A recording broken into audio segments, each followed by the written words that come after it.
Batay sa mga nangyari kamakailan sa Rusya, malinaw na nakapaghanda ng Ukraine ng daan-daang raketa, drone at ilang araw ng malalakas ang mga atake sa Rusya.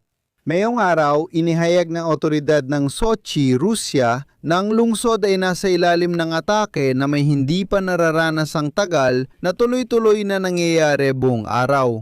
Una, tinamaan ng raketa mula Ukraina ang estratehikong pabrika na Kremni-L. Mahalaga ang pabrikang ito sa paggawa ng high precision na sandata ng Rusya at kabilang dito halos lahat ng uri ng raketa ng Rusya. Noong gabi ng Marso, 11 malawakang inatake ng mga drone ng Ukraina ang rehiyon ng Samara kung saan tinamaan ang pabrika ng chemical na Kuibyshev Azot sa Tolyatti.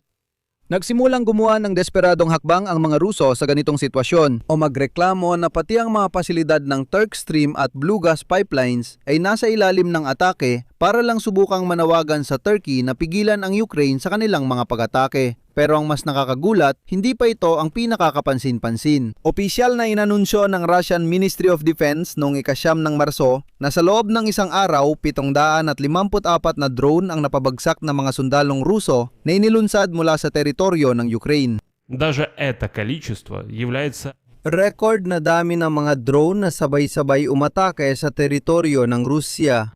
At mula noon, gaya ng inyong naintindihan, hindi tumitigil ang Ukraine sa pag-atake ng sunod-sunod na alon. Sinabi ng Institute for the Study of War na mas maraming teritoryo ang nabawi ng hukbong Ukrainian nitong huling 2 linggo ng Pebrero kaysa sa nawala. Ang ganitong trend ay unang beses na nakita mula nung summer counteroffensive ng sandatahang lakas ng Ukraine noong 2023.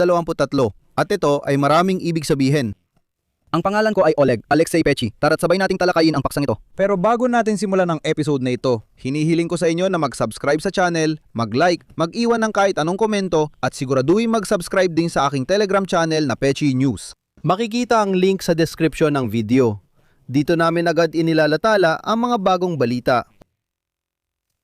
Sa nakaraang 3 araw, matindi ang pag-atake ng Ukraine sa Russia gamit ang daan-daang drone at missile at mukhang tuloy-tuloy pa ang mga ito. Agad kong babanggitin ang pinakabagong balita na nagpapakita ng laki ng mga pag-atake. Ngayon, ang alkalde ng Russian na lungsod ng Sochi ay nagreklamo kay Vladimir Putin na ang walang kapantay na tagal ng pag-atake sa Sochi ay tumatagal na halos 1 araw. Inamin sa Sochi na hindi nila kayang depensahan ang sarili laban sa atake, kaya pinayuhan ang mga residente na manatili sa bahay. Sa Sochi at Sirius, mula gabi ng ika-10 ng Marso, idineklara na may banta ng pag-atake ng mga drone. Halos 1 araw na paralisado ang paliparan ng Sochi. Sa gabi ng ika-11 ng Marso, sinalakay ng mga Ukrainian drone ang rehiyon ng Samara at tinamaan ng Kuibyshev Azot chemical plant sa Tolyatti. Pagdating ng mga drone, nagkasunog sa kumpanya. Ang pabrika ay gumagawa ng mga chemical tulad ng caprolactam, polyamide 6 technical na sinulid, ammonium nitrate, urea at ammonium sulfate, ammonia, nitric acid at iba pa. Bukod sa Tolyatti, tinarget din ng drone ng Ukraine ang Samara at Syzran kung saan may hindi bababa sa 10 pagsabog. Pero siguro, ang pinakamahalagang nangyari kamakailan ay tungkol sa iba. Kamakailan, naglabas ang General Staff ng Sandatahan Malakas ng Ukraine ng video kung saan tinamaan ng cruise missile ang Kremni-L, pabrika ng microelectronics ng Russia na gumagawa ng kontrol para sa lahat ng uri ng mga misil nila. At pagkatapos ay ang opisyal na pahayag ng General Staff ng Sandatahang Lakas ng Ukraine. Para pababain ang militar at ekonomiyang lakas ng agresor na Russia, tinamaan ng puwersa ng depensa ng Ukraine gamit ang Storm Shadow missile ang Bryansk Microelectronics Plant na Kremni-L. At dito mahalagang banggitin na ang pag-atake sa Russian Microelectronics Plant na Kremni-L ang laging pinakamasakit na tama kumikumpara sa mga naunang pag-atake.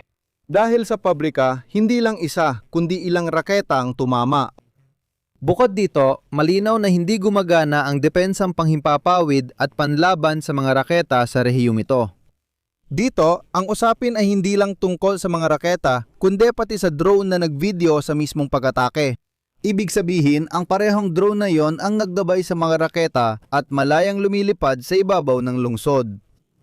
At kahit gaano pa nila pinupuri ang kanilang mga electronic warfare at air defense, Hindi man lang nila napansin ang drone na iyon. Ibig sabihin, hindi lang ito simpleng pag-atake dahil matagal siyang nandoon. At sa isang mapait na biro ng tadhana, ang Kremlin ay isang mahalagang kumpanya sa supply chain ng Russia para sa mga piyesa ng mga sistemang pangdepensa sa himpapawid tulad ng S-400, S-300, Pantsir, Iskander at iba pang mga misil na regular na ginagamit ng Russia sa pambobomba sa teritoryo ng Ukraine. Hanggang 70% ng lahat ng produkto ng kumpanyang ito ay napupunta sa mga pangangailangang militar ng Russia. Malinaw na hindi agad makakabalik sa normal na operasyon ang kumpanyang ito sa malapit na hinaharap na nangangahulugang naunahan ng sandatang lakas ng Ukraine ang kalaban. Dahil paulit-ulit ng sinasabi na dahil sa digmaan sa gitnang silangan, maaaring mawalan ng mga missile para sa Patriot Air Defense System ang Ukraine. At magiging mahina tayo laban sa mga mandirigmang Ruso. Ang pag-atake sa paggawa ng bahagi ng ballistic missile ng Russia ay pag-atake upang unahan ng kalaban. Kung walang produksyon ng mga raket ang Ruso, wala ring pambobomba sa teritoryo ng Ukraine.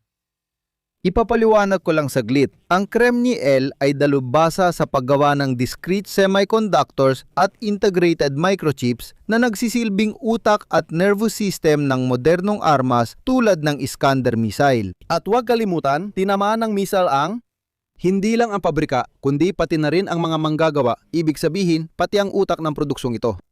Sa ganitong sitwasyon, nagsimulang magmanipula ang walang magawang Kremlin para subukang pilitin ang mga panlabas na manlalaro at ang Ukraine na itigil ang mga pag-atake. Naalala niyo ba kung paano ikinuwento ng Kremlin ang mga alamat tungkol sa pag-atake sa bahay ni Vladimir Putin sa Valday? Naalala niyo ba nang sumigaw sila, "Diyos ko, tinamaan pa ang bahay ni Vladimir Vladimirovich Putin"? May nakakalamba ng balita pagkatapos noon? Sumigaw sila na tinamaan at nang akong maghihigante. Ano ang nangyari sa kwento? Pinaalala ko ito sa mga Ruso na nanonood ng episode, ano ang naging kinahinatnan ng kwento. Nandun din yung mga pangunahing lasenggo ng Rusya na sina Medvedev, ang pangunahing kabayo ng Rusya na si Lavrov at si Putin mismo. Sumisigaw ang lahat, nagadanti sila na paano nyo nagawa yon? Anong balita? Wala. Ang layunin ay parang mga tulad ni Donald Trump ay magsabing hindi pwedeng diretsong kay Putin. At ngayon, ganun din ang ginagawa ng Rusya. Ipinahayag ng Russian Gazprom na may mga pag-atake sa infrastruktura ng export pipelines ng Turkish Stream at Blue Stream. Sinasabing malakihang inaatake ng mga Ukrainian drone ang compressor stations ng mga export pipelines.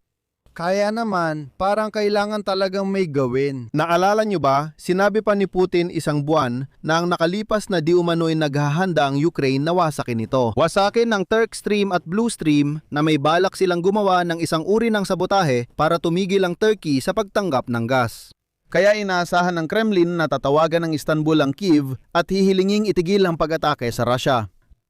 Pero napakaganda nitong ipinapakita ang kahinaan ni Vladimir Putin at ng Russia sa kabuuan. At sa huli, may magandang balita ako. Noong ika-9 ng Marso, inanunsyo ng Ministry of Defense ng Russia na may mga sundalong Ruso na nakabagsak sa loob ng isang araw. 754 na drone na pinakawalan mula sa teritoryo ng Ukraine. Ito na ang bagong record sa dami ng pag-atake sa teritoryo ng Russia. Maaring nagpapahiwatig ito ng malaking pagtaas ng produksyon ng mga drone para sa puwersa ng depensa ng Ukraine. Dito ko na muna ito iiwan. Ibahagi ang opinyon at konklusyon sa comments. Mag-subscribe, pindutin ang kampanilya at huwag kalimutang mag-like. Kung nagustuhan nyo ang episode na ito, pwede nyo kaming suportahan. Maaring suportahan ang YouTube channel na ito sa pamamagitan ng donasyon o bayad na subscription gamit ang mga link, detalye sa video description o QR code sa screen. Iyon lang po, ingatan ninyo ang inyong sarili. Paalam sa inyong lahat.